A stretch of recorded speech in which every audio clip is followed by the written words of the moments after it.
Hi guys, I'm back tonight as the original book nerd, and we are chatting with Lucy Smoke, who writes under Lucy Smoke for her dark contemporary romances, or Lucinda Dark for her dark fantasy. And we are going to be discussing The Venom We Bleed, which is her next release in the Scorpion Kings, an all-new dark why choose enemies to lovers, hate to love you romance. And without further ado, Lucy, how are you doing tonight? Doing great. I'm really excited to talk about The Venom We Bleed. It's one of my favorite new obsessions, and it's a continuation of the Sick Boys series, just set in a different series with a whole new cast of characters in the same universe. So really excited to talk about it. And of course, we're always excited to dive into questions and theories from both me and the readers. And I know the theories are an area you are very excited to see what our minds have concocted after some of these early reviews have started to come in. Yes, I love theories.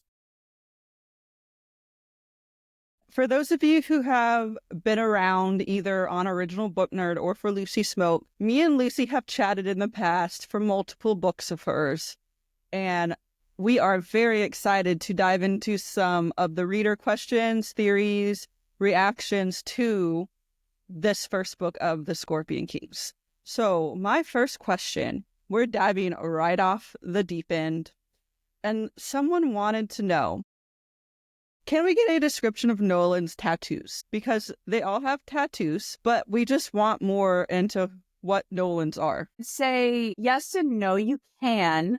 But you will get more description of his tattoos in book 2, which is finished, by the way. I finished book 2 and it's in edits right now. But all 3 guys have various tattoos. They're not like extensively specific.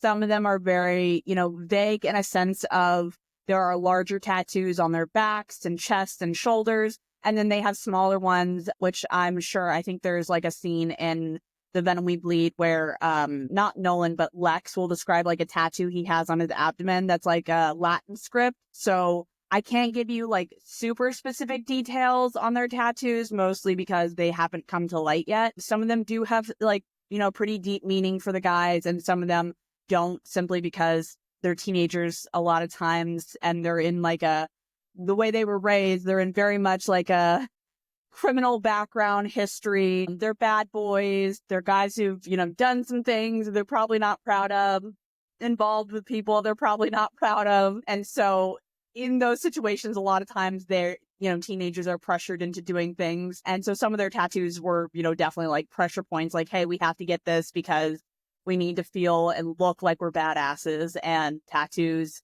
make us look and feel like we're badasses. So that doesn't really answer your question, and I'm so sorry.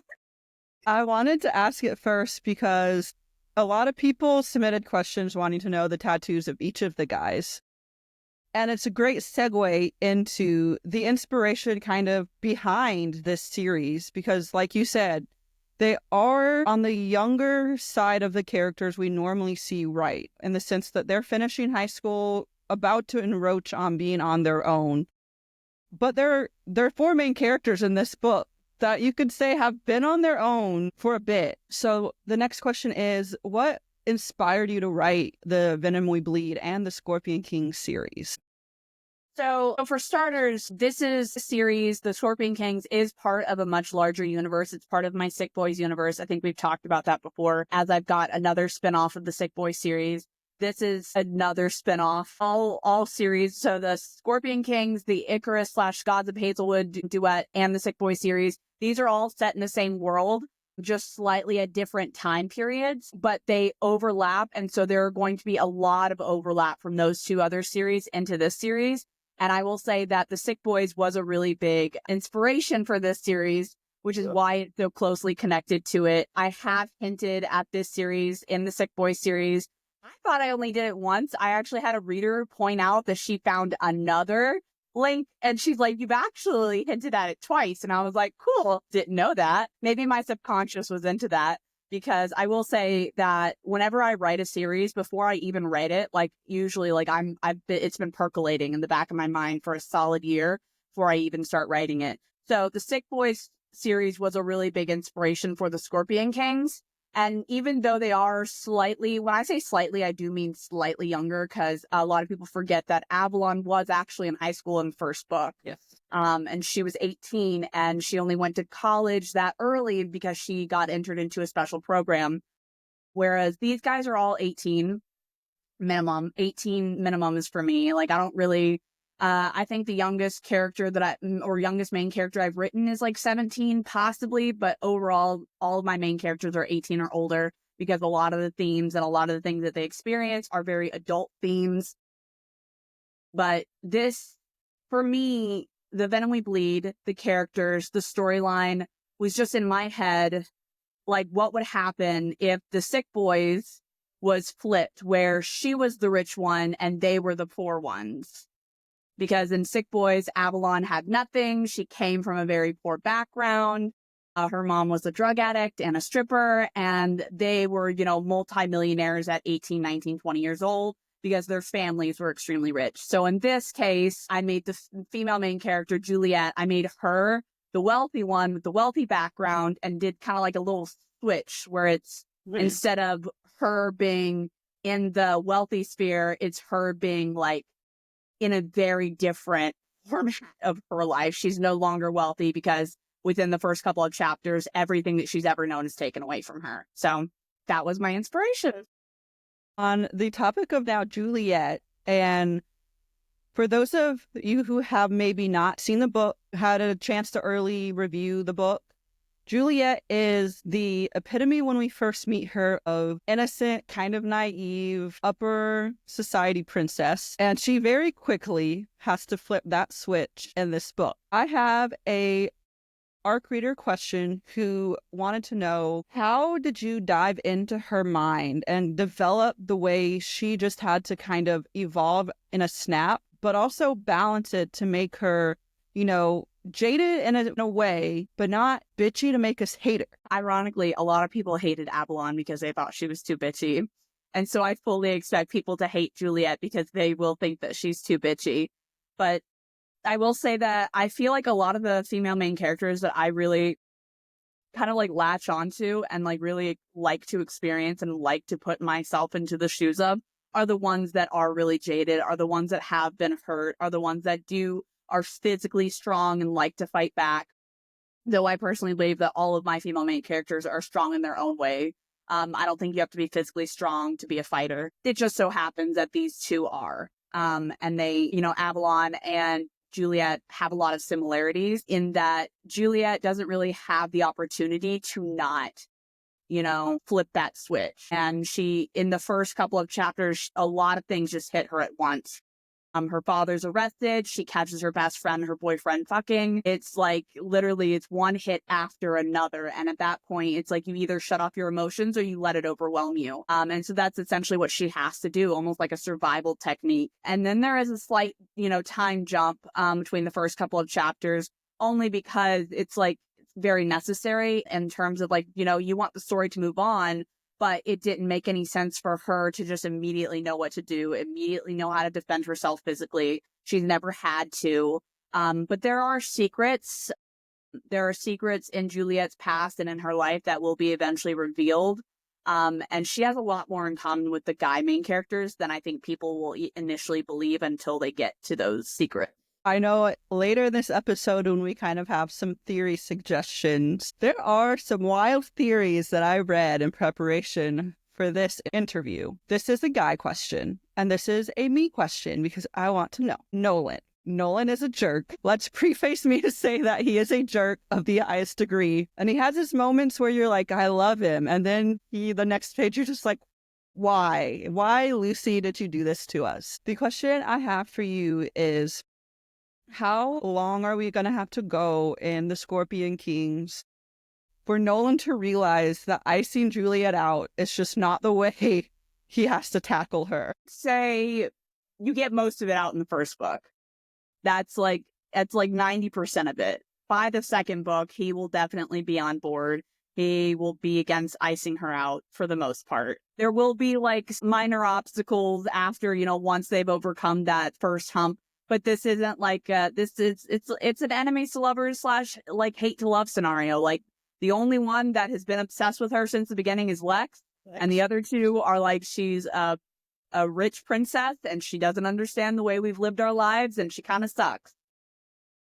So it's going to take time for the other two to really like get in with the idea that she's not, a douchebag.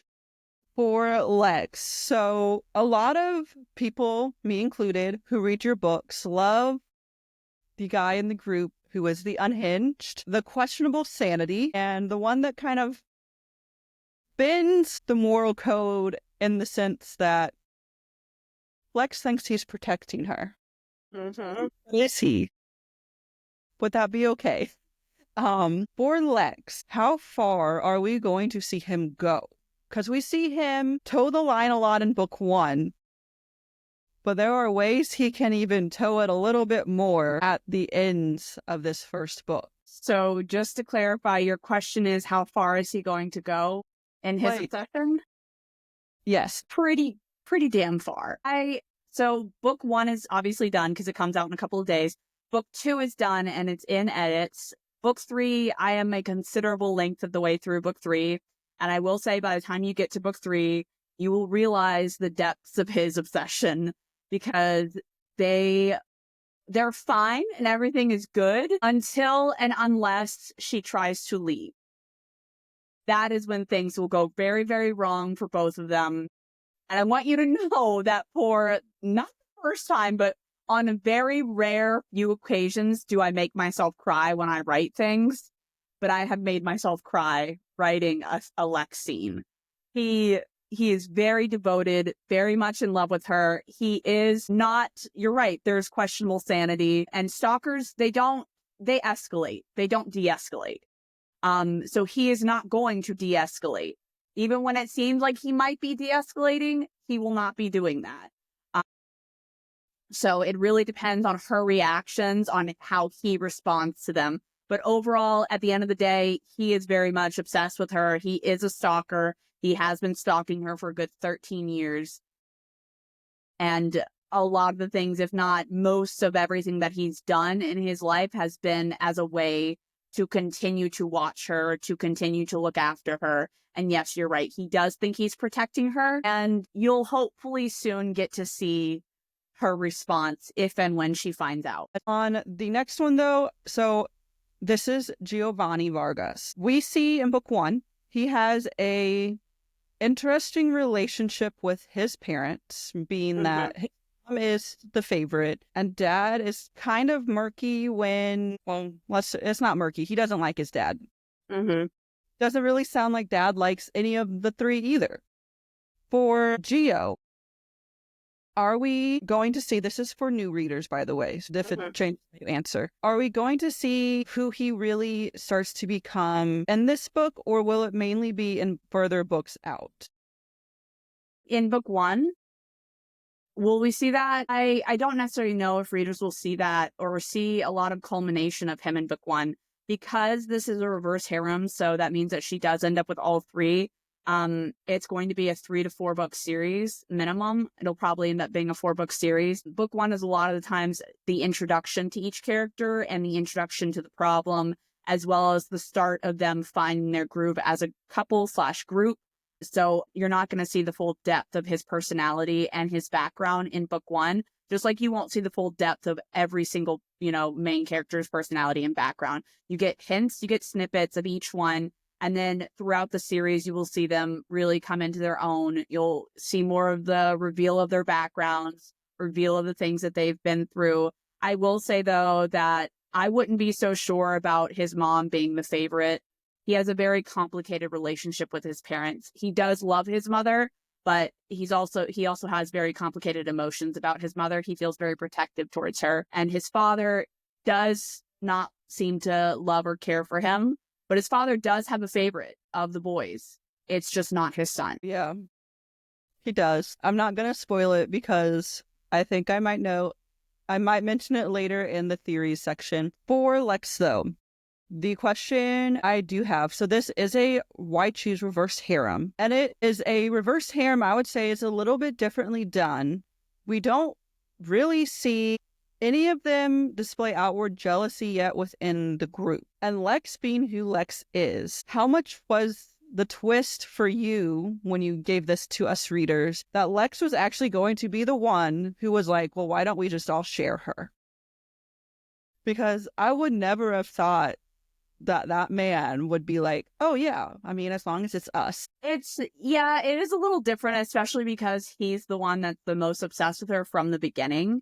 I will say that I was worried about overcoming people's expectations of the characters when I wrote him, and especially with him being, he's not against it. I wouldn't say that he's necessarily for it. I would say that it seems to be the right choice for him based upon the fact that he doesn't want to lose his best friends and brother, but he's also not willing to give her they're his brothers and best friends, but he's also not willing to give her up because he's so obsessed. And, from the beginning, from the very first chapter when they were much younger, he's pushing for the idea that he wants her to go with them if and when they get out of the town that they're kind of all trapped in.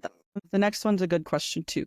So back on the topic of Juliet, the Venom We Bleed kind of points that her dad may or may not be the true conspirator, may or may not, we don't know. And it seems like it's more like 60-40 on who thinks who was at fault. But Morpheus is a kind of more mysterious character so far in book 1. How twisted are we going to get with Morpheus, Juliet's mom, and Juliet's dad, and everything Lex begins to embroil himself in as we get into this book or go into the further books in the series? That is a good question. I will say that it does get more twisted as you go. You will not find out the truth in book 2, and you will find out parts of the truth in book 3. I don't think the whole truth will become clear until the final book in the series. So even though readers might think that they've uncovered it by book 3, I can guarantee you haven't uncovered everything. There is a mystery, but it's pretty clear if you're as readers are very intelligent. Okay. You read a lot of books, you pick up on a lot of clues, whether you realize it or not. And you're going to find certain things to be, a little interesting. That's a little too convenient, don't you think?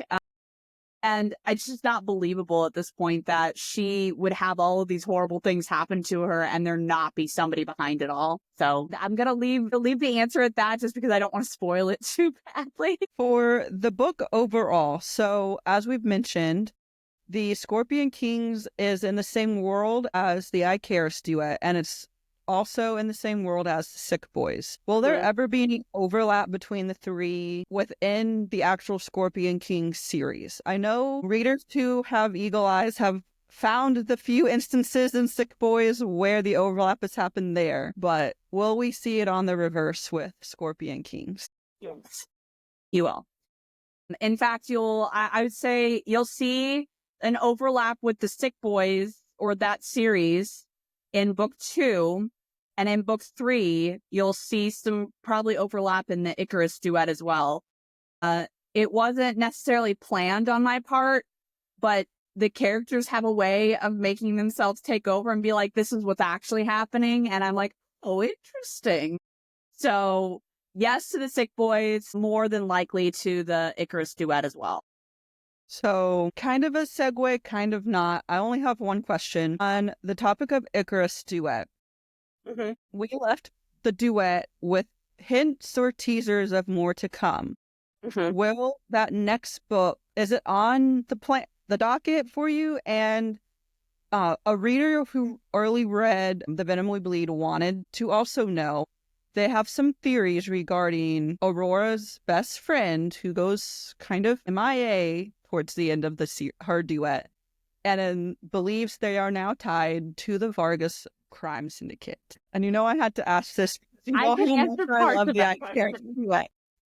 I can answer parts of that question. Yes, there is another duet or series, or I'm not sure if it'll be a duet or a standalone or a series. But yes, I do plan to do more in the Icarus/Gods of Hazelwood world. There are, and I will say that Scorpion Kings have actually helped me to uncover what happened, because sometimes I will write things in there and I don't know why until much later it comes to me and I'm like, that's what happened. That's why I did that. So sometimes I end up just writing something and it doesn't make sense to me either in the beginning. And then as I like continue to write, more and more hints pop up, more and more things become clear until a full picture is like created. Very rarely do I know the full breadth and the full picture when I start out. Oftentimes I know the ending and I know specific scenes and I'll know like little bits and pieces, like the cornerstones of a big painting I'll know, and even like the middle part, but all the things around it might not be as clear to me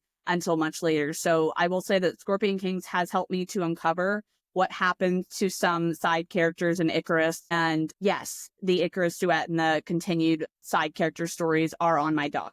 I had to ask, Lucy knows how obsessed I am with Isaac and Aurora, mainly Isaac, because He's Isaac. spicy.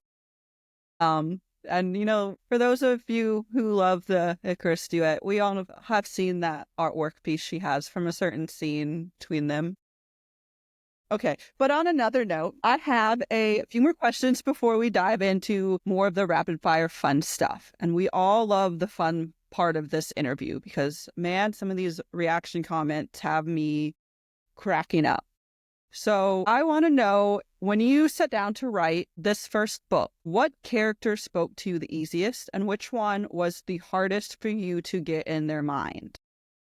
That's a really good question. I will say that I think Lex was the easiest to get into. He's been obsessed since the beginning. There was no question about his obsession. He was pretty easy to understand and pretty easy to know the motivations of. Juliet was a bit harder, and I will say that Nolan was really hard too. So Juliet and Nolan were the hardest. Lex was the easiest. I'd say Gio is probably the second easiest. He's still uncovering himself for me, but I know a lot of his motivations. I know a lot of his personality quirks and traits, and a lot of it stems from his relationships with other characters.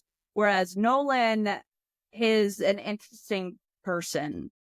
He's one of the very few characters, I think, where he has a very good, like, parental figure. He's got a parental figure that he lives with. He's very protective of her. She's a good person. She has a good job. She takes care of him. She's not really seen on screen much or on page much, but you do get the sense from, his comfortability with his home and, opening his home or letting his friends come over or involving her in things, that he has a pretty high respect for his mom. I just feel like for me, that makes things different. And makes things a little difficult because I'm like, oh, you're not as fucked up as the rest of them are because you have a good parent. Let's see, how do I give you trauma? So, because a lot of my characters have trauma, and that's honestly what bonds a lot of them together, is their shared trauma. Juliet was hard specifically because I think I subconsciously knew what it was that would bind her to everybody else, but I had a hard time consciously finding it because they come from such different worlds where she was given everything she could ever want or need. She had money, she had designer clothes, she went to a very nice, prestigious, like, private school. She got cars, she, went out to nightclubs. She's done a lot of things and been given a lot of leeway by society in general just because of the family background that she has, whereas the guys have had the opposite effect, where they, people don't expect anything from them. They expect that they're just going to end up in jail after high school. Like, this is all they have. And it was very hard for me, I think, when I first started writing book one, to really kind of get them to come together and realize that there is more to the story than what, someone might see on the outside. So on the topic of that, did you have a favorite side character that came to you and you were just like, I have to put them in this book because of the absolute chaos or absolute destruction they would cause to the main plot? Do you? Because I feel like you do. I do, but one really to the theory, so I have to reveal it later. Really like this side character, and I can't say why I'm sad about it right now because that would spoil a little something for book two. But in book 1 and in the majority of book 2, she is my favorite. 𝒉. She's an older character who is she's a Korean woman she's a Korean woman, and she's I don't even know how to describe her. She's such a unique person. She has her own pizzazz, much, much older, but like uses a cigarette holder, and she dresses differently, not as someone of like an older generation would, dresses much younger. And she has no shame in who she is. She's very confident in herself and her personality. I love her just so much as a character. She brings me such utter joy, and I respect her so much because she's like a female business owner too. And she's just, I can't say that, like, it's hard to like talk about her because I'm like, I don't want to reveal things about her, but I just really like her as a character because she's so unique and so different. And she has a lot of quirks and things. And I love the fact that even though she's older, people expect older women to have a certain like reservedness or conservative or being conservative. And that's just not who she is. And she doesn't care. She does not care. She is just who she is unashamedly. And I love that about her. I enjoyed 𝒉𝒆 character. I'm totally not able to say the name the way I'm supposed to. I adored how she almost has a aunt-type relationship with Nolan. And a dark twist of the relationship bond. But it was really funny to watch this woman put him to rights and be like, boy, you thought you could do this to me, but you can't. Yeah. They respect her. Despite everything, I will say all the main characters really do respect her as a person, and I adore her for it. She's such a commanding character in my mind, and that to me, she demands like a certain level of respect. So last question before we dive into reader comments. As a writer, and as a writer who's doing spin-offs and series that are all within the same world, how do you keep it in your head in order, but also create the uniqueness and the differences between each cast of characters so each world feels new, but isn't new enough that the readers can't put together events or circumstances that connect these slightly interconnected worlds? Okay, that is okay. I will say that each world or each series is different. Like the characters are different. They have different likes. They have different backgrounds. They have, different characteristics and personality traits. Even if they're similar, they all have like a different, like something that makes them unique, just like every person does. As for the spin-off series, even if it's set in the same world, you can, like, for example, America is such a big, or the United States is such a big country that the West Coast and the East Coast are two different climates. Like, you can see a vast difference in the culture, even if it's set in the same country, two different cultures on like two opposite sides. And so I just use the same thing to kind of like create what I create and the different worlds and the different like characters or the series that overlap. I will say that Silverwood has been on my mind for a couple of years, even when I was writing Sick Boys. So that one I kind of already knew would really connect with Sick Boys. I did not expect for it to connect as much with the Icarus duet as it eventually did. That one was a surprise to me. So some things I plan and some things I don't plan and just happen naturally. As a writer though, and like how do I keep things, different like in my head, is I have so many documents. I have Google files / Google folders after Google folders that are just filled to the brim with like, here's an outline, that's a deleted outline. Here's a profile, that's a deleted profile. I have character profiles upon character profiles. I have spreadsheets of like whose aunt did what, who had parents, whose parents are deceased, whose parents are still alive. If I don't have stuff like that, I will not remember. There is not a single light bulb in this head, okay? The hamster wheel is spinning, but the hamster is dead. Okay, I am trying my best. If I do not have my spreadsheets and my Google folders and files, we would not be here. So moving on to one-liners, reactions, theories. This is my favorite part of this interview. And I know I've shared mine with you already, but both of us are excited because there are some mind blown. I thought my mind was a crazy place. some of these I'm like, whoa. The first one-liner is just, Juliet is effing awesome, and the min, and it has like 100 fire emojis. I wish I had something better for the fire emojis, but we all understand. Go Juliet. The next one is Geo. I don't know if I've ever read a more vanilla main character from Lucy. For now. The next one came from a street team member, and she quoted, being alone isn't the hard part. It's thinking you're not and then finding out no one gives a blank about you. And she just said that quote, first of all, is the favorite quote of the book, but it just hits hard every time you see it.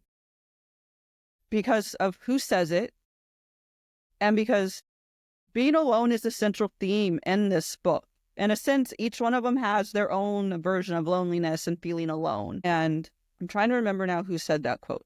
I think it's Juliet, right? I think so. I think it is Juliet. I think it's her. Sounds like something she would say.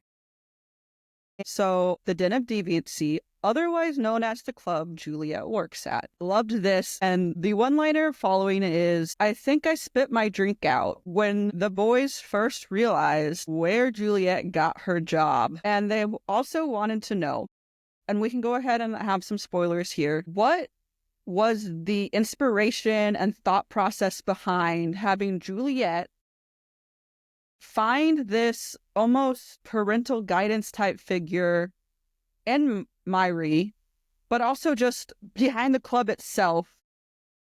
And I think the Den of Deviancy speaks for itself if we all know what the club is.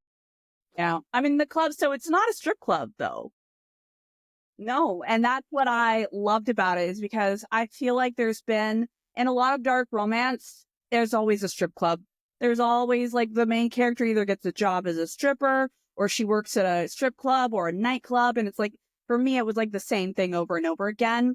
But I wanted something different, and I wanted something that, like, really showcased a more diverse cast of characters. And so I went with something, it's called a host club, which, I mean, if you read manga or watched anime or like done anything in that sphere of like different media, you'll notice that there are a lot of stories with host clubs. It's a very unique, I think, business thing that is more popular on that side of the world. And I am very curious. I don't know if there are host clubs in America, but I would love for there to be. They're so unique and different. It's essentially a club where female employees or male employees, they do have male-centric host clubs, they act as hosts. And so they sit down with businessmen or men or women who come to the club to be catered to, and they pour their drinks, they offer companionship, they talk to them, they make them feel comfortable and excited to be there. And just instead of, men going to a bar or whatever and trying to chat up any woman they can, they go to a host club and they pay for the company of a woman to just sit with them and talk to them. Almost like a therapist, like private therapist, except not exactly legally counsel-wise. And so she does get a job at this host club as a waitress instead of a host. And her finding 𝑚𝒊𝒆 as a parental figure there felt very necessary, and probably one of the only places that she could find a parental figure, because it's outside of the town that she lives in. And in the town that she lives in, it's a very old town. I'm trying to remember what they called them, almost like an industrial town back when America or the United States was going through an industrial phase. A lot of small towns would crop up around the train tracks and things like that. And that's why they got the term, on the wrong side of the tracks. Because on one side of the tracks, they would have a very wealthy side of town. On the opposite side of the tracks, they'd have the very impoverished side of town. That is still very much true, which is why, the whole train tracks running through Silverwood is a big prominent figure, simply because it divides the town into the wealthier side, the north side, and then the poorer side, the south side. And there's apparently a lot of geographical demographics that come with that history. I didn't really delve too much into it, but there is a reason why certain parts of town were always considered the wealthier side versus opposite sides. And it had to do with, I'm probably not going to be right because I don't have the information right in front of me. I'm going to be paraphrasing from things that I've picked up, and I could absolutely be wrong. So if I am, please don't quote me on this. and do your own research. But there were like apparently a lot more smoke and stuff would get swept to one side of town. And this could be due to different demographics, like such as wind resistance or wind coming in, mountain ranges, things like that. And of course, the poor side of town always got the shit end of the stick, and the wealthier side of town got everything they wanted. So I liked that divide and I used it. But 𝑚𝒉𝒆 is the only, older character in Juliet's initial sphere of people that doesn't immediately hate her because of who she's related to, because the town in this instance does very much rely on her father's business. There were a lot of investors, a lot of employees centric on and very reliant upon his business. And when, the big conflict, and we're in the spoiler part of it, but I don't think it's much of a spoiler to say, because it happens in the first couple of chapters, that, he's accused of embezzling a lot of money from the business, and that kind of thing has an effect on the business itself. So a lot of people either lost money, lost investment, lost their jobs, and people who are already living paycheck to paycheck, that can really cause like a huge, huge problem with mental health, physical health, stress, anxiety, whole nine yards. So it's not, beyond the reach to say that, most of the town is very resentful towards her. Not because they think it's right or that she did anything, but she's the only one they can get to.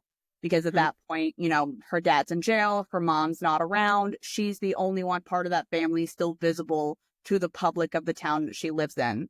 So they end up unfortunately taking it out on her. And 𝑚𝒉𝒆 isn't attached to the town. She's outside of it. So she's one of the few adult characters that gives her a very basic view of people and gives her like almost like a neutral introduction to someone. So we've mentioned it just now. We are officially in the spoiler section. So for those of you tuning in who don't want to be spoiled if you haven't finished, we'll have maybe 5-10 minutes at the end that will be rapid pace non-spoiler questions before we close out. So you can skip ahead now. But diving back into the spoiler questions, and we will start getting into some of these theories. Someone said, this is the last one line or two. I know you guys submitted a lot, but I can't get them all today. The cover of the Venom We Bleed, and this is the Not Safe for Work cover, which I love, and I need a copy like now.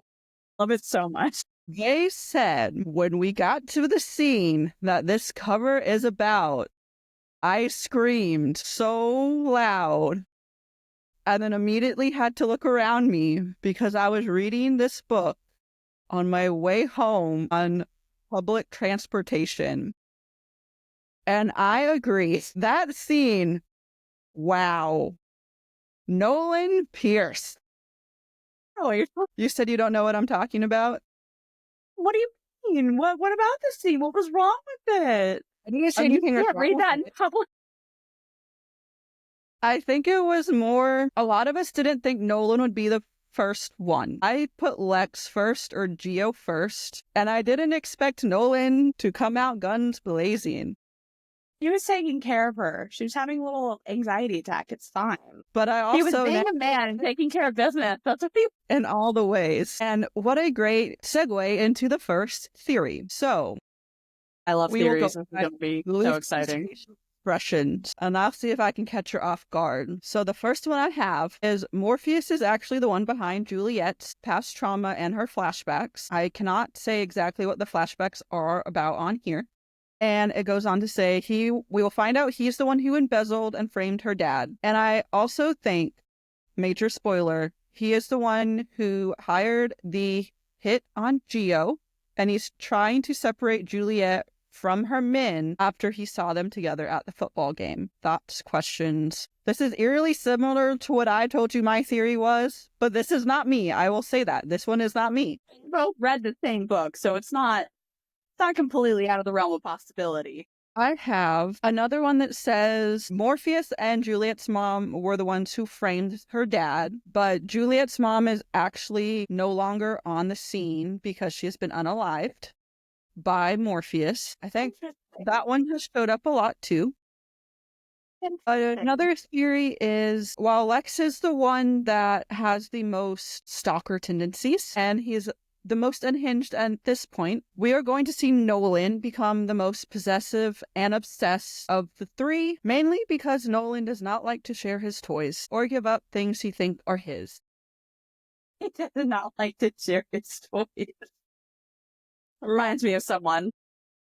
Does it? I think it's Calyx. That kind of reminds me of Calyx. Oh, this is a great theory. So this is an interconnected theory and kind of touches on what I mentioned in the 𝒍𝒊𝒈𝒊𝒏𝒂𝒍 duet. So they say the Vargas family is actually hired guns for the sick boys. So not quite top dog, but underneath them.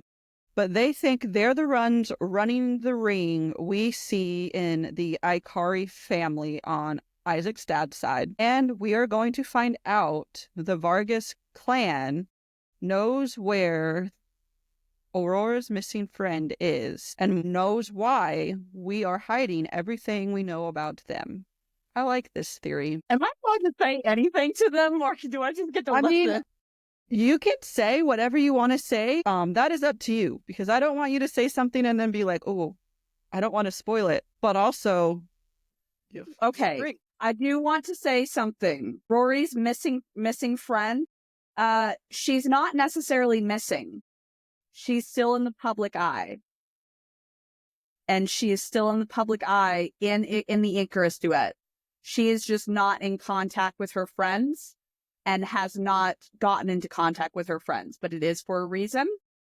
And they are very bad, sad, dark reasons. That's all I will say. Yeah, I might have been using the wrong word, because she isn't, like you said, not missing, but to Aurora, she is very much unable missing. To communicate with them. Yeah, unable. There's a missing piece we as readers are missing, but you as the writer knows what's going on. This is a Geo theory, and it touches on what you said about how he doesn't necessarily have a favorite. The theory is Nolan is the obvious favorite for the dad, and he or she, I don't know who submitted this theory, believes that Geo is actually not the blood son of his dad. And it goes on to say he protects his mom like he does because Geo himself knows the truth of what's going on within the family and understands why the mom did what she did. And I don't have any more than that. So I don't know exactly what they mean by did what she did. I think it's because they preface to say it might have been more of an affair. It's interesting. I didn't have that on my docket. I didn't get that, but I do like it. I have another Geo one. And this one's funny. They said, while we see Geo be the most vanilla so far in book 2, we are going to see an awakening of that man in book 2 or 3, and we are not going to be prepared for what he brings to the table. And they said, AKA, think Juliet tied to the bed. Doesn't get tied to the bed at some point. But I am going to say that I would say whoever made that theory about Geo is correct in the sense that you will see more of him in book 2 and in book 3. And once he gets comfortable, he is not shy. He is the man whore of the group. So even though he may seem vanilla in book 1, it's because he has not yet been revealed, but he has done a lot of things in a lot of different ways to a lot of women, and he prides himself on being good at what he does. Oh, this is a Lex theory. And they said Lex is absolutely going to blow his gasket when the truth is revealed about Juliet's father's compliancy, complicity, whatever you want to assume, and what happened with the embezzlement, scam, and fraud that he is under or in prison for. And they said when Juliet finds out of Lex's involvement, things are going to go down. And we are going to see if they can withstand the fire that Juliet will bring to the table. I think she's going to irony of using fire after the ending of book 1 is just so... Well, there is here. Exactly. That's what I'm like, no! Perfect. So that one I do have a question for.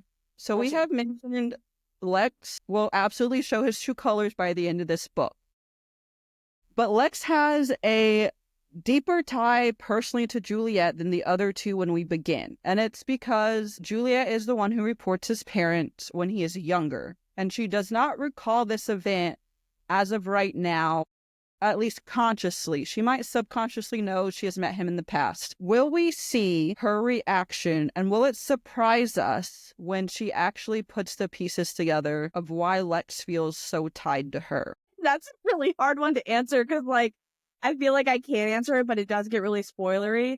You will see the beginning of her response / the big reveal when she puts the pieces together in book 2. However, it may not happen the way you think it does, and she may need more concrete evidence before she actually does place the pieces together, if that makes any sense. Does. The next one is more of a kind of a theory, kind of a comparison. So someone said Nolan reminds us a lot of 𝒍𝒊𝒈𝒔, and they want to know, will we see another questionable piercing scene / tattoo scene / I want it, so you need to make it happen. And yes, that's what they typed. So I read it. So you need to make it happen. Not in book 2. Probably not in book 3. I don't necessarily know if it'll be a piercing scene, but there will be scenes in book 2 that will showcase more of what we talked about earlier about Nolan becoming the one that's way more possessive than he is in book 1. You will definitely see some possessiveness in book 2 from him.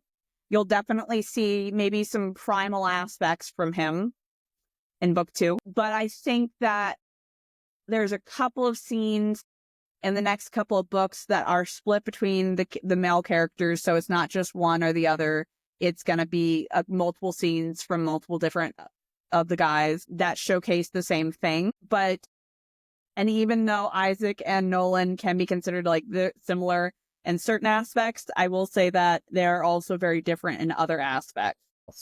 I think a lot of the similarities in that they are both kind of like the leaders of their guy groups, of their circle of friends. And so they feel a lot of responsibility towards their best friends. And then essentially the women they also include into their circle. Nolan reminds me of like the perfect blend of Isaac's over-the-top protectiveness in certain areas when we see him protect Aurora.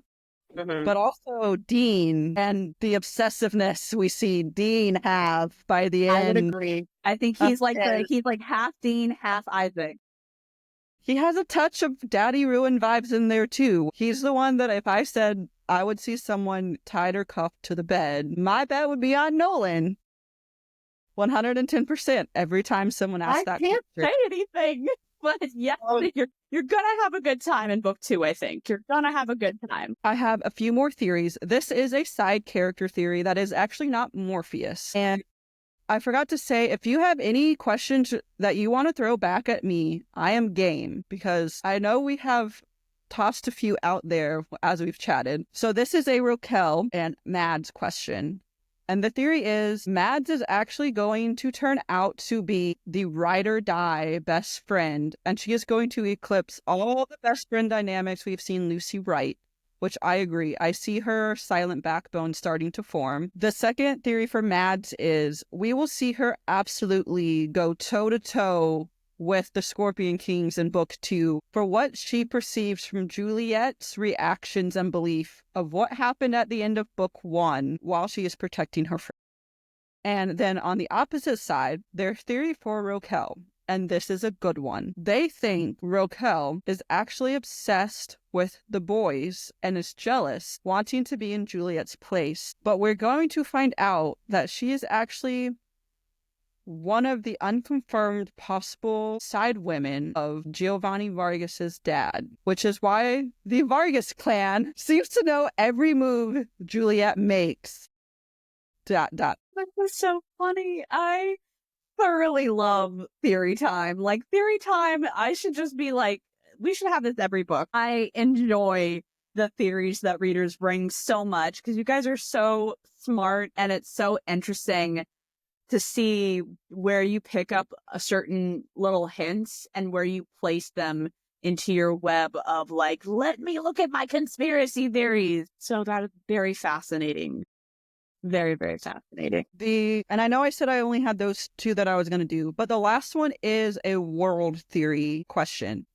Spoiler, it can go both ways, but they theorized, and I know this person, and we have discussed this theory at length, that Nolan Pierce, we are going to find out that his father, who we don't know a lot of at the moment, is actually tied to Aurora, in the sense that we're going to find out that the Hazelwood characters, specifically Marcus, conversations, friendships, has a tie to Nolan, and that's how we are going to further tie all three worlds together. Because for those of you who have read, Marcus is Dean's quasi-unseen best friend behind the curtain. They have a very heartwarming bro moment in The Sick Boys, and he's also Aurora's brother. I think I got Marcus's name correct.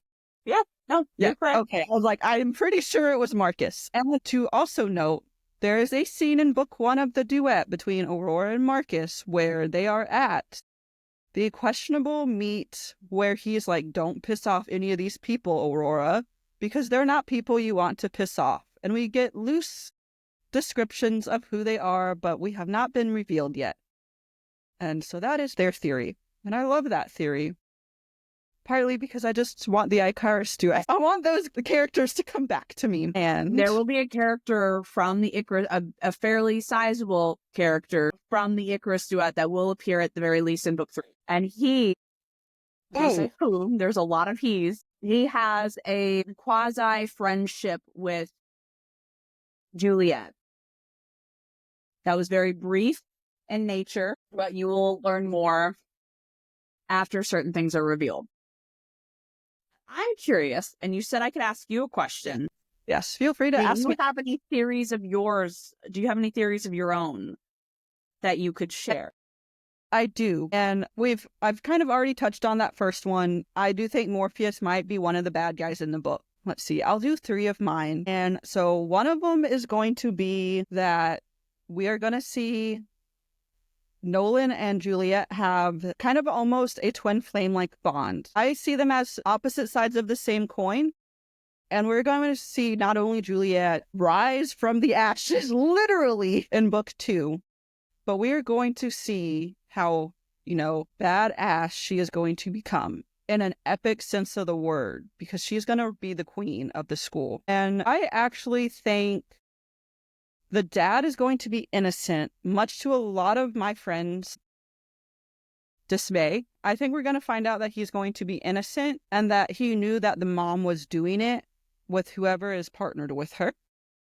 And I think this because, 1, you have to be absolutely crazy to believe if you're going to reach out to a hacker and say, find my innocent, to be guilty and do that. And 2, there's just something that niggles me about everything that went down and how the mom just disappeared. And then about how Morpheus wants her to go back so bad. My theory, and this is a spoiler one, for the end. So those of us who know, Geo gets attacked. Nolan decides, well, we're not going to tell Juliet. And Lex is like, Nolan, you're making a mistake. But Nolan is Nolan. We love him to hate him.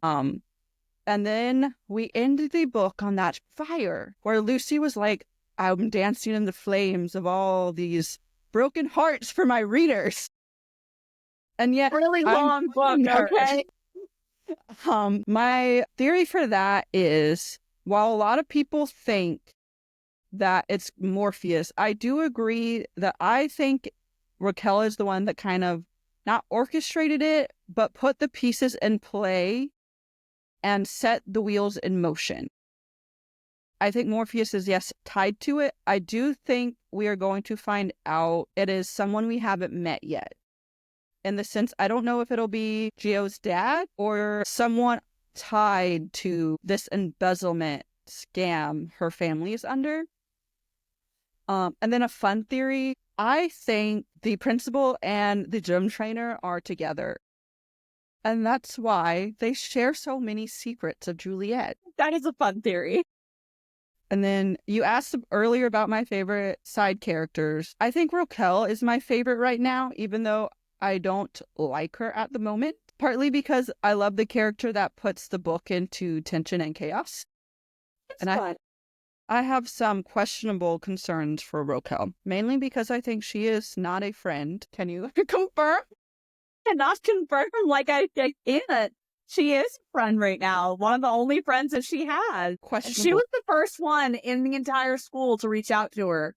That is and true. give her some advice and tell her, like, hey, like, don't be pissing the wrong people off. Find yourself some friends and protect yourself. I think Rokel was playing devil's advocate a little, putting herself in a position to become friend, which she's actually not. And this is a major spoiler, and I'm just going to watch Lucy's reaction as I say this. There's a scene with Rokel, and I think it might be they're at a party or a house, but there's a scene where Juliet sees Rokel, and I believe she is with Juliet's with Nolan, and Rokel just has this look on her face that you describe as kind of closed off, a little ticked off, while she is with her boy toy, but looking at Juliet and said men around Juliet. And that is why I think Rokel wants to be Juliet, but is also very jealous, and probably told whoever it was where you could find her, because she was one of the few people that actually knew where Juliet was staying, and the easiest one to attack, because unfortunately in book one, Geo is the easiest one to get to, and he's kind of the softest. He's the most, out of the three, he is the most trusting at this point. In book one, yes. Yes. And my last theory I will say, because the other two I can't really say on here, because they will give too much away. My last theory is that Lex and Nolan are going to give anyone who is a Lucy Smoke Universe fan a run for the money in the most unhinged, questionable moral code, obsessive, possessive, over-the-top, jealous hero she has ever written. And my bet it's going to be on Nolan, even though Lex is Lex. He's like the teddy bear stalker you have. I think Nolan's going to be worse. For now. I still think want you to know if something were to happen and she were to leave, I know. he wouldn't be a teddy bear anymore. No, but Nolan's going to be worse. Because he's going to always be that way. Maybe. I mean, worse in the sense that I'm going to have Nolan as my favorite. Maybe. I think Lex is going to give Nolan a run for his money once you get to certain points. Although I feel like it'll be later rather than earlier. I think you're going to love Lex even more by the end of book two. I mean, I also think you may question your ideas about Raquel in book two. I can see that. I'm very curious to know.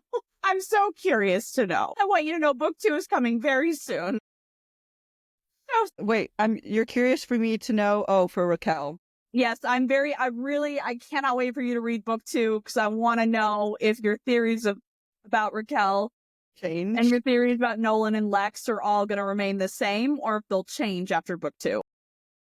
I don't know if most of mine for Nolan will change. They might alter a little, but I think I have him pegged for being possessive, obsessive, and jealous. That's yeah. I think the one I won't share about Geo, I think Geo is going to be the one that shocks me the most, because I didn't connect with him quite as much, because we just don't connect as much with him in this book. I have 3 submissions of people ranking the main male characters, and it's going to follow with a question to rank them in order for you. So the first one is, you can't pick. Nolan and Lex are the top in this book, and Geo is just kind of sitting at third, crying on his bottom. The next one is actually Geo number 1, and then Lex number 2, and they said, I can't even rank Nolan because I just could not get on board with anything he did or said in this first book. Haters. The last one said, it's impossible to rank any of them because they're all so different, and we just don't know enough about each of their past yet to really say who is the favorite. And I'm going to say again, haters. Nolan is the favorite. And he's mine. Nolan is mine. I've claimed him. Yes, I am the one who comments on every one of Lucy's posts that says Nolan is mine. Put a face to the name, guys. You heard. I now want to turn it over to you. And I'm curious if, in this first book, if you had a ranking system of who you liked the most, or if you just flat out cannot give a order to the 3 of them. I can give the order for book 1, but it changes as the series goes on. So book 1, I would say Lex is my number 1, and Nolan is number 2, and Geo does end up being number 3. for book 1, but that ranking does change for book 2 and 3. I hope no one's at the top, though. We're going to have words. So I will kind of transition into some more rapid fire questions. The first question, and this encompasses the Lucy Smoke universe / Lucinda Dark universe. If you had to name a character that is just the most over-the-top character you have written, what name comes to mind first? Gosh, I don't know. Like in the dark romance, just Lucy Smoke, none of my fantasy stuff. Well, no, in any book you've ever written. Oh, the one that's over the top is Calyx. We've talked about this. She's fucking insane. I know, and that's probably why you were expecting me to be a hardcore Lex fan, because you know. Well, you would be. I'm not gonna lie, I did. I love Lex. There's just Nolan. I'm a name reader, and I love the name Nolan. I do too. And Nolan Pierce just has a ring to it. It wasn't his original name, but I'm glad it was his name. The next one is within the Venom We Bleed, specifically book 1. If you had to, off the top of your head, give us a character that is going to blow our minds the most, who would you say? I think Geo. I think the first book has really surprised a lot of people. Have like, oh, he's so vanilla, he's so plain. I think he's going to surprise a lot of people by the end of the series. And kind of tied. So out of the 3 series interconnected, so Sick Boys, Silverwood, and Hazelwood, which female main character has been the wildest mind to dive into? It's really hard. I don't know. Because wildest is a different connotation than the hardest mind to dive into. And that's why I asked it this way. Well, I'd say it's a cross between Juliet and Avalon. I think because I'm still figuring out who Juliet is, I can't say for sure that it's her. So it's Avalon by default, but only because Juliet's still kind of opening up to me and who she is, and she will continue to do so until I'm done with the series.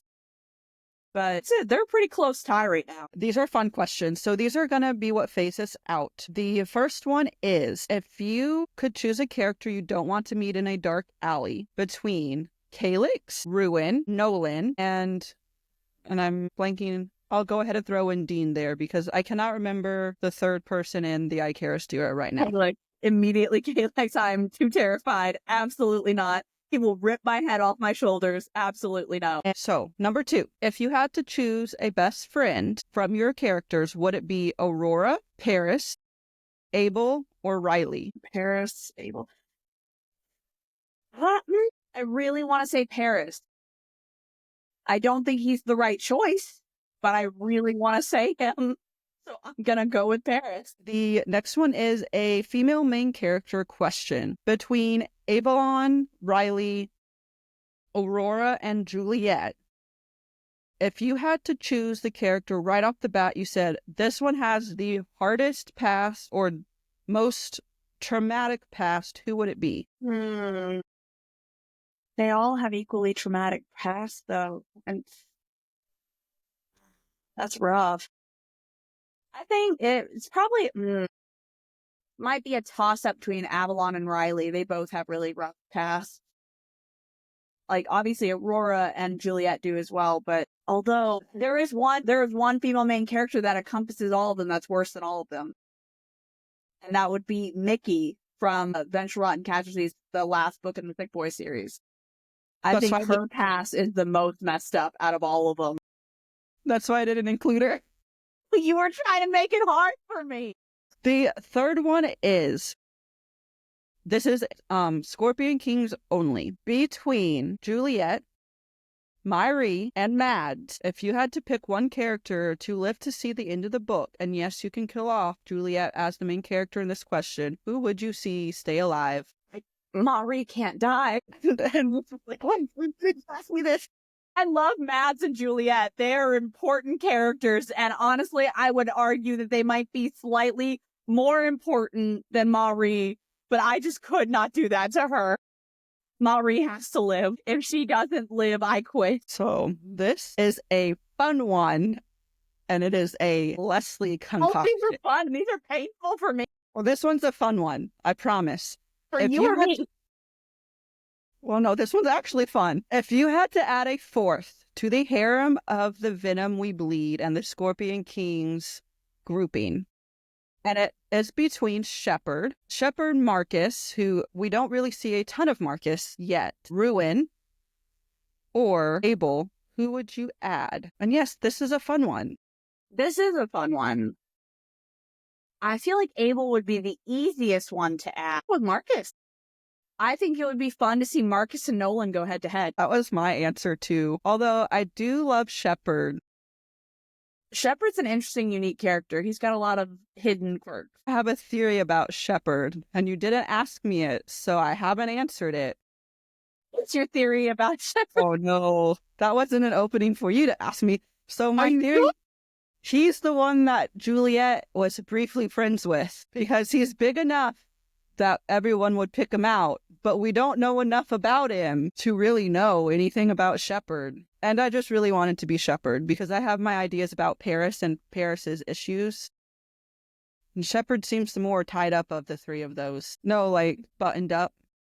I mean, we all three in all sense of the words. Or I could see the other tie-in being one of Aurora's three friends because they were kind of upper society girls. But I just really like it being Shepherd. I like him coming in and being like, oh, so you're with them now? My mind's a strange place. I'm sorry if I just upset anyone with that theory.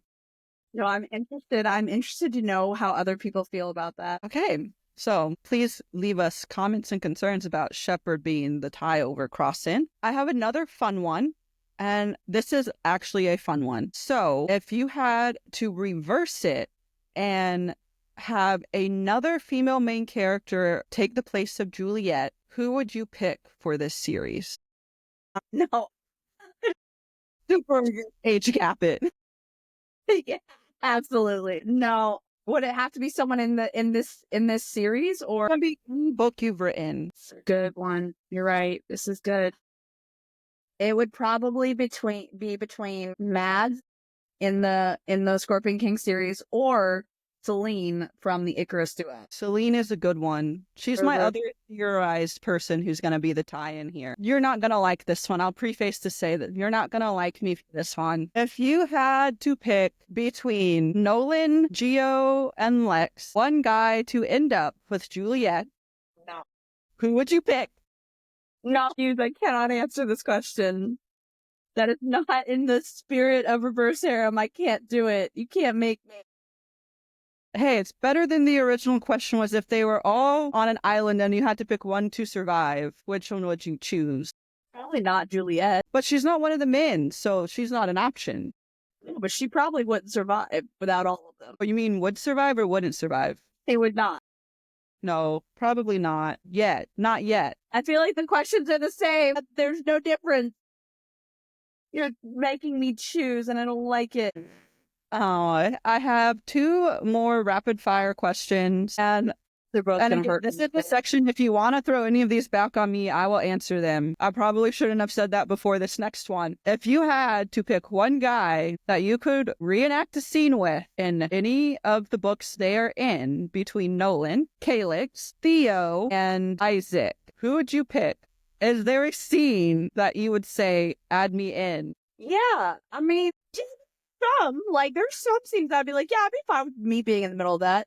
There is a particular scene that I'm thinking of with Nolan in book 2. You haven't got there yet. When you do, there is a particular scene with him. I'd be like, hell yeah, put me in, coach. I'm ready to roll. But you said I could throw that one back on you. So what would be your answer? There is a scene with Isaac. Is it the scene I think it is? Isaac for me. It's their beach getaway scene. That's a good scene. Nolan's going to stay your favorite for a while. I wouldn't be adverse to the piercing scene with Isaac. And I say that with watch it because both of us have talked about that scene, both when we read it and in some other interviews. And yes, both of my scenes right now are with Isaac. The scene I would say with Calyx never made it to the book, so unfortunately I can't say that here. I don't remember, honestly. It was one of the snake pit scenes that you were gonna have, but then didn't have. I'd have cut it or changed it. Yeah. that was my other one. This is also a fun one. And I will end these rapid fire questions on a fun one. And it is a fun one for you. I will say that. Your heart is safe. Which character between 𝒊𝒊 and 𝒃𝒆 give off the most daddy dom vibes? Ruin. I don't even have to think all that hard. That was the fastest answer I've ever gotten from you. It really was. But the second you said daddy dom, I was like, ruin. Daddy vibes, 𝒊𝒊. Daddy dom, ruin. And that's why I added that one in there, because I knew if I just left it one way, it was going to be 𝒊𝒊, but I was curious. Because 𝒊𝒊 wanted to be a daddy. So bad. He might be one of the only ones I've ever read from you that had that desire. He's the only one that's ever had that desire. It was a very odd thing to write for me, too. We have a few with the breeding kink. You do have a few with the breeding kink. Yeah. I mean, like, we've covered the breeding kink, but there's a difference between a breeding kink and, like, really wanting to desire to have children, actual human children, alive and growing. I can see Geo becoming that way. Necessarily know that he would be into it right now, but I think that if Juliet were to get pregnant, like, he would be down for the idea of being a dad. And I can see Nolan being the other end with the kink. For sure. Yeah. Oh, yeah. Buddy. Oh, yeah. Buddy. I think I have a note in my arc that says unlocked kink question. Which one? In this one? In the 𝑣𝒍𝒊? What kink is it? Is it? I'm not going to say on here. I might message you after release. Message me then. I would want to know. I'm curious. Because I have to research some more to make sure I'm thinking of the right thing before I say it loud. So that ends the rapid fire fun questions. I have 3 questions, readers, and I want to know, going into book 2, the first one is, can we get an early tease of book 2 now, please? And Lucy, I will tell you, this one was not me asking you for once. Are you sure? Yeah, for sure. I know who it is. It's not me. You wanted, like, that was it. That was the question. Can you get an early tease? What do you mean, like, early tease? Like, so this is, I think, a street team member, because how we got the early tease last time. Well, that was, I was testing it. Testing it to see if y'all would like it. If you want, I won't be doing that again for, like, books 2 and 3 and 4. But I probably would do it again for, like, another book 1 in a series that I start. But I will say that you guys do not have long to wait for the arc of book 2. I expect book 2 will probably be out early May, so within 8 weeks. So that comes out after a Polycon. Right after. That means I won't be able to question and theorize in person with you. I mean, you could, because I believe... When does a Polycon? Is it in the middle of May? No, April 13th. I mean, April. Yeah. So probably too soon. Yeah, it might be too soon. I will be sending it out early, because I did that for book 1, where I sent the arc out 3 weeks early instead of 2. I will probably be doing the same thing for book 2. I'll probably send it to my arc readers, so to y'all, like, 3 weeks early. So the next one is a special edition question, and I've asked you already, but other readers do also want to know. Special editions, right now you have the 𝒣𝒃𝒆 duet, and I believe Breaker for some of the signings. Will we see Mortal Gods or any special editions for other series at your upcoming signings? Yes. So I know a couple of book boxes. I think Dark and Nerdy is going to do a Poison Paradise special edition. Twisted Fiction is doing a Poison Paradise special edition this weekend at Sinners and Saints. I am planning on doing another Sick Boys first initial trilogy special edition. The new Sick Boys trilogy will be a reversible dust jacket hardback, and that's going to, I think the first one will go live at Babe. But I will have some for the States as well. And then I think for Booked in Chaos, Dark and Nerdy is doing an Icarus Duet special edition. I do plan to do a 2-volume set for Mortal God special edition. But the books are so long that it can't all be put into one book, so it has to be 2 volumes. And they will be sold together. I don't have a date on those. I'm hoping to start them at Babe and then have, half the shipment come to the US and have them for the rest of the year. But I don't have, like, dates as of yet. And the last one, we'll leave it here too, for the Scorpion King series. So book 2 is coming pretty fast on the release of book 1. Can we expect the remaining 1 or 2 books to kind of have the same rapid release, or will we have a greater gap? No, I'm hoping that I will have the rest of the books out fairly quickly. I expect / hope to release them all within an 8-week time frame of each book. So right now, book 2 is set to release May 9th. I'm hoping that book 3 will release 8 weeks after that as well. And then the following will release 8 weeks after the 3rd book. That's the hope / plan currently. I hope you had a fun time chatting with me. That does kind of end the interview today. Lucy was nice enough to go over an hour with us. So if this does well, we could always see about getting her back on if you guys want to submit more theories and we just judge by her facial expressions. But thank you, Lucy, for joining me again. It does not help me.